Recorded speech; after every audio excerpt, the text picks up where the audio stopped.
Welcome back. Bulletin के आगाज में खबर यह है कि मौलाना फजलुर रहमान कहते हैं कि बलूचिस्तान और खैबर पख्तूनख्वा में बदअमनी की वजह से हुकूमती रिट खत्म हो चुकी है।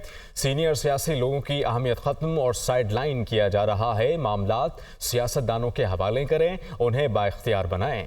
सियासतदानों और कायदीन को गैर जरूरी समझने से बड़ी हिमाकत नहीं हो सकती। जहां रियासत नाकाम हो जाती है वहां हम जाकर सूरत हाल को कंट्रोल करते हैं। वो पार्लियामेंट में इजहार ख्याल कर रहे थे। मजीद क्या कहा, ये देखते हैं। क्या हमारी हुकूमत के पास ये सलाहियत है?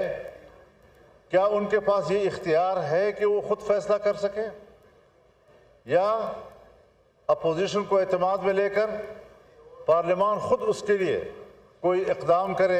हम प्रॉक्सी जंग लड़ रहे हैं। ये हमारे अपने मफाद की जंग नहीं है, बल्कि आलमी क़ुव्वतें दखील हो रही हैं और आलमी क़ुव्वतें इस सूरत हाल का फ़ायदा उठा रही हैं। हम जैसे कैसे भी हैं, फॉर्म 47 के हैं या 45 के हैं, लेकिन अब इस ऐवान में हम बैठे हुए हैं और हम इदारों के इस्तेमाल के लिए यहाँ नहीं बैठे हुए। हम आज़ादी से मुल्क और कौम की खिदमत करने के लिए बैठे हुए हैं। वज़ीर आला सरफराज बुगटी ने कहा कि बलूचिस्तान में किसी बलोच ने पश्तून या फिर पंजाबी को नहीं मारा, बल्कि दहशतगर्दों ने पाकिस्तानियों को शहीद किया।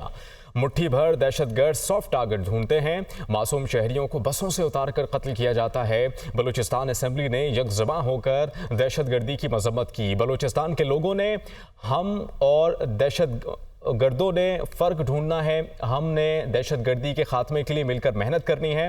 वो काबीना इजलास से खिताब कर रहे थे कि ये किसी बलोच ने किसी पश्तून को, किसी पंजाबी को नहीं मारा। ये दहशतगर्दों ने पाकिस्तानी शहीद किए। और हम हुकूमत ये समझते हैं कि ये मासूम लोगों के कत्ल गारत से, मासूम लोगों की को इस बेदर्दी के साथ बसों से उतार के टारगेट किलिंग करना। बलूचिस्तान की असम्बली ने तमाम लोगों ने यकसू होकर, यक ज़बान होकर दहशतगर्दी की मज़म्मत की। आम बलूचिस्तानी को जो सर्दी में ठठरता है, गर्मी में झुलसता है, उसको हमारे इक़दामात से फ़ायदा हो।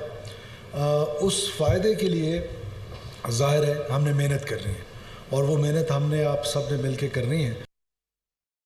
सरदार अख्तर मेंगल को मनाने के लिए हुकूमत और अपोजिशन मुतहरिक हो गई है। तहरीक इंसाफ के वफ़द ने सरदार अख्तर मेंगल से मुलाकात की। सुन्नी इत्तेहाद काउंसिल के सरबराह हामिद रजा, रऊफ हसन और आमिर डोगर ने अख्तर मेंगल से इस्तीफ़ा वापस लेने की दरख्वास्त की, जबकि सरदार अख्तर मेंगल ने कौमी असम्बली की रुकनीत से इस्तीफ़ा वापस लेने से इनकार कर दिया। दूसरी जानिब मुस्लिम लीग नून के वफ़द की सरदार अख्तर मेंगल से मुलाकात जारी है। इसी पर बात करेंगे। यासिर मलिक हमारे साथ मौजूद हैं। यासिर, आगाह कीजिएगा, मुस्लिम लीग नून का वफ़द इस वक्त मुलाकात कर रहा है और दूसरी जानिब हम देख रहे हैं कि यासिर ने उनके इस्तीफे पर कार्रवाई भी रोक दी है।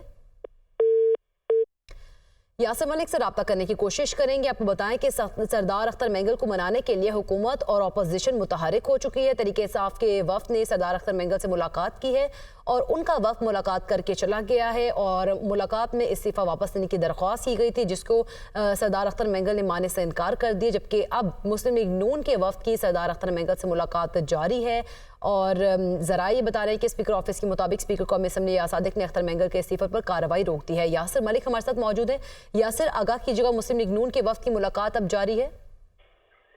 देखिए, मुस्लिम लीग नून का वफ़द जो है वो राना सनाउल्लाह की क़यादत में इस वक्त सरदार अख्तर मेंगल के चैम्बर में मौजूद है और वहाँ पर जो पार्लियामेंट लॉजेस में उनका लॉज है, वहाँ पर ये मुलाकात उनकी जारी है। मुस्लिम लीग नून का वफ़द ये कोशिश कर रहा है कि सरदार अख्तर मेंगल जो है, उन्होंने गुज़िश्ता रोज़ जो इस्तीफ़ा दिया है वो अपना इस्तीफ़ा वापस ले लें और कुछ यकीन दहानियाँ उनको जो है वो करवाई जा रही हैं। एक तो वज़ीर आज़म से उनकी मुलाकात जो है वो करवाई जाएगी, दूसरा जो उनके तहफ़्फ़ुज़ात हैं उनको दूर किया जाएगा।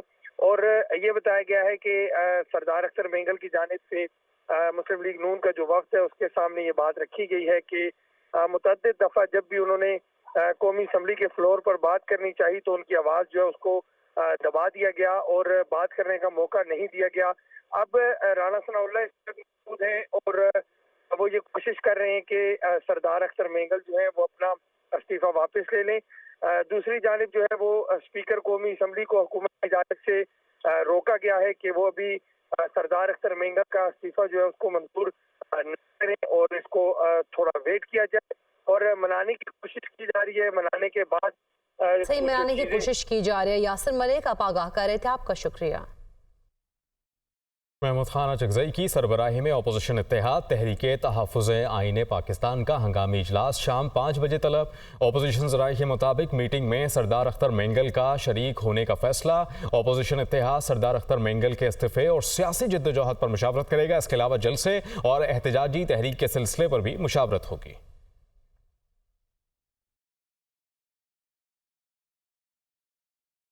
मुस्लिम लीग नून के रहनुमा राना सनाउल्लाह ने कहा है कि सरदार अख्तर मेंगल हमारे भाई और सीनियर सियासतदान हैं। उनकी बलूचिस्तान में बहुत अहमियत है। उनका इस्तीफ़ा हमारे लिए भी सरप्राइज था। कोशिश करेंगे कि उनकी नाराज़गी को ख़त्म करें और साथ लेकर चले। वो अख्तर मेंगल के साथ मुलाकात से कबल गैर रस्मी गुफ्तगू कर रहे थे। आइए देखते हैं।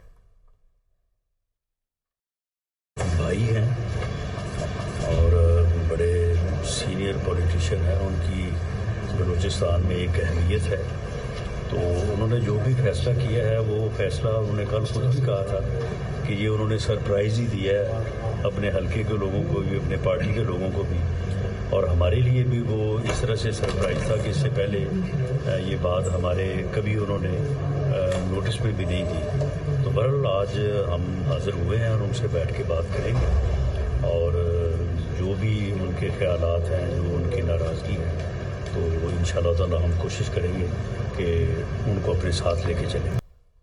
जबकि तहरीक इंसाफ के चेयरमैन बैरिस्टर गौहर ने कहा कि अख्तर मेंगल के मुस्ताफ़ी होने पर अफसोस हुआ। अख्तर मेंगल का इस्तीफ़ा किसी मसले का हल नहीं, पार्लियामान में बात करेंगे तो मसाइल हल होंगे।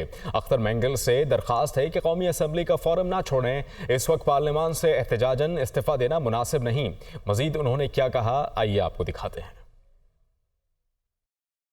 सर, बड़ा अफसोस हुआ मेंगल साहब ने इस्तीफ़ा दिया है, लेकिन इस्तीफ़ा किसी मसले का हल नहीं है। पार्लियामान में रहेंगे, पार्लियामान में अपनी आवाज़ उठाएंगे, पार्लियामान में बात करेंगे तो सारे के सारे मसाइल का हल है। हम तो सभी यही कोशिश कर रहे हैं। जिस सर्कमस्टांसेस से PTI गुजर रही हैं, बाकी भी पार्टियाँ गुजर रही हैं, तो मैं नहीं समझता ये कोई अच्छा काम है कि आप रिज़ाइन कर लें। मेरी उससे दरख्वास्त होगी आप रिकन्सिडर करें, आप असम्बली का फोरम ना छोड़ें, असम्बली में रहेंगे, बात होगी तो जो भी मसला होगा वो इंशाअल्लाह ताला इवेंचुअली हल हो जाएगा।